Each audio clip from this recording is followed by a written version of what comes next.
Deputy CM Keshav Prasad Maurya की मुश्किलें बढ़ गई हैं और मुश्किलें इतनी बढ़ी हैं कि अब उनकी सदस्यता पर भी खतरा मंडरा रहा है।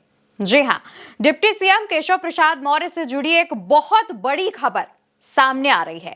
खबर क्या है दोस्तों, वो आपको बता देते हैं। दरअसल डिप्टी सीएम केशव प्रसाद मौर्य के खिलाफ भाजपा के ही एक नेता सुप्रीम कोर्ट में याचिका लेकर पहुंच चुके हैं। इसको लेकर के अपडेट सामने आया है, जिसमें कहा जा रहा है कि अब सुप्रीम कोर्ट में 6 मई को मामले की सुनवाई होगी। याचिका में क्या बताया गया है, आखिर याचिका किस चीज को लेकर दायर की गई है, और अगर याचिका दायर कर दी गई है और उस पर सुनवाई होने वाली है तो उससे क्या वाकई सदस्यता चली जाएगी? इन तमाम सवालों के जवाब आपको बताते हैं।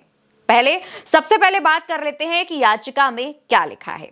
दरअसल दोस्तों, केशव प्रसाद मौर्य के खिलाफ जो याचिका दायर की गई है वो फर्जी डिग्री को लेकर के दायर की गई है। बिल्कुल ठीक सुना आपने, डिप्टी सीएम केशव प्रसाद मौर्य की डिग्री पर भी सवाल उठने लगे हैं। याचिका में कहा गया है कि डिप्टी सीएम ने फर्जी डिग्री लगाकर 1-2 नहीं 5 अलग अलग चुनाव लड़े और पेट्रोल पंप फर्जी डिग्री पर हासिल किया। इसको लेकर के भाजपा नेता और आरटीआई कार्यकर्ता ने एक याचिका दायर की है, जिनका नाम दिवाकर नाथ त्रिपाठी बताया जा रहा है। इनका कहना है कि हलफनामे में डिप्टी सीएम ने बीए की डिग्री जो बताई है, जो उन्हें हिंदी साहित्य सम्मेलन से मिली है। लेकिन सवाल यहां पर यह है कि हिंदी साहित्य सम्मेलन बीए की डिग्री देता ही नहीं है, ऐसा दावा है दिवाकर नाथ त्रिपाठी का। वो अपनी याचिका में इस बात को लेकर दावा करते हैं कि हिंदी साहित्य सम्मेलन बीए की डिग्री जब देता ही नहीं है तो डिप्टी सीएम केशव प्रसाद मौर्य कैसे हलफनामे में कह रहे हैं कि उनकी बीए की डिग्री हिंदी साहित्य सम्मेलन से है। तो भाजपा नेता दिवाकर नाथ त्रिपाठी का यह कहना है कि डिप्टी सीएम केशव प्रसाद मौर्य ने हलफनामे में जो जानकारी दी है वो सरासर गलत है और इसको लेकर के ही उन्होंने याचिका दायर की है। याचिकाकर्ता ने 156(3) के तहत जिला न्यायालय में याचिका दाखिल की थी, जिसे खारिज कर दिया गया था। इसके बाद याचिकाकर्ता ने थक हार कर सुप्रीम कोर्ट का दरवाजा खटखटाया। सुप्रीम कोर्ट ने हाई कोर्ट के फैसले को निरस्त कर दिया और कहा कि हाई कोर्ट में फिर से याचिका दाखिल की जाए, जिसे कोर्ट ने स्वीकार किया। अब दोस्तों, 6 मई को डिप्टी सीएम केशव प्रसाद मौर्य के खिलाफ जो याचिका दायर की गई है उस पर सुनवाई की जाएगी। अब उस पर जब सुनवाई होगी और अगर उसके बाद कोर्ट की तरफ से डिप्टी सीएम केशव प्रसाद मौर्य पर एफआईआर का आदेश दिया जाता है तो उनके खिलाफ एफआईआर भी दर्ज की जाएगी और उसके बाद जांच की जाएगी।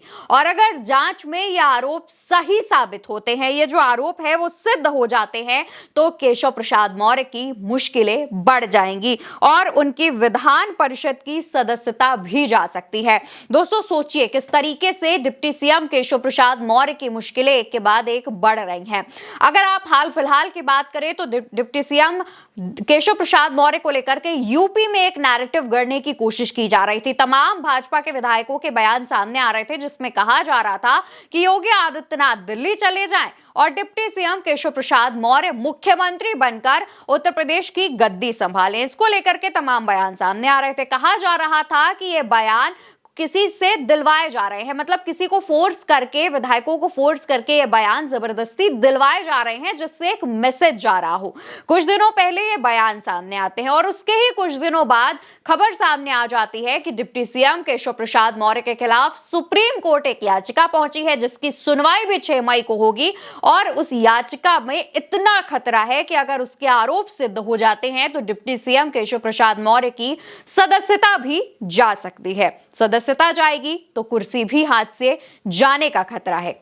अब इसको लेकर के डिप्टी सीएम केशव प्रसाद मौर्य की चिंताएं तो जरूर बढ़ गई हैं, लेकिन दूसरी तरफ दोस्तों कई ऐसे लोग हैं जिनको अब 6 मई का इंतजार है। उनका कहना है कि क्या वाकई में डिप्टी सीएम केशव प्रसाद मौर्य ने अपने चुनावी हलफनामे में फर्जी डिग्री लगाई है?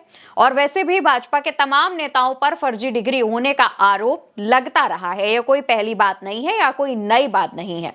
अब डिप्टी सीएम केशव प्रसाद मौर्य के इस मामले पर भी सभी की निगाहें टिकी हुई हैं। सबको देखना है कि क्या वाकई में ये जो केस है उसमें कितना दम है, क्या वाकई में केशव प्रसाद मौर्य की जो डिग्रियां हैं वो फर्जी हैं। फिलहाल अब इस पूरे मसले पर आप क्या सोचते हैं, आपका क्या कहना है, कमेंट बॉक्स में बताइएगा और ऐसे ही भारत एक सोच को अपना प्यार देते रहिएगा।